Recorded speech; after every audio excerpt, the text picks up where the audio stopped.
months are a glorious time for weddings, and 2026 is proving to be no exception. Superstar Taylor Swift and her fiancé Travis Kelce are expected to tie the knot in July.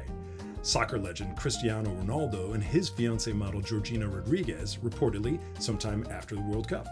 And Dua Lipa and her actor boyfriend Callum Turner before her 31st birthday, which is in August. In the meantime, lovers of gorgeous couples throwing gorgeous weddings were glued to their screens watching a fictitious couple tie the knot. Euphoria's Nate and Cassie, played by Jacob Elordi and Sydney Sweeney, hosted a celebration that had Cassie pushing for a $50,000 spend on her flowers alone. And yet, for most marrying couples and their guests alike, money is not only an object, but very often an objection, with budgets watched carefully and decisions made sometimes very painfully. The choice over which invitees get a +1, the dear friend who turns down being in a bridal party for financial reasons, the guests who decline an invite because they can't afford the trip to an exotic destination.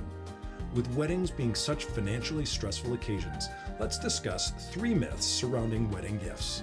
Number 1. The amount of a guest's gift should cover the cost of the plate.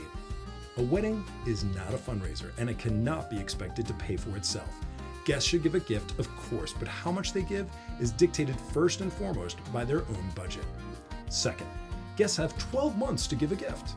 Are we thinking the couple may be in divorce proceedings by then, negating the need for a gift entirely? Gifts can be sent in advance of the wedding or after, but no more than a few months after, tops. Third and finally, how long does the couple have to send their thank you notes? Newlyweds are cut some serious slack here, but it's not indefinite. As with gifts, notes should go out no later than a few months after the exchange of vows. Things may not be looking so terrific for Nate and Cassie financially or otherwise, but for the rest of us, whether couples or guests, a generous spirit and genuine gratitude should always be our foremost considerations.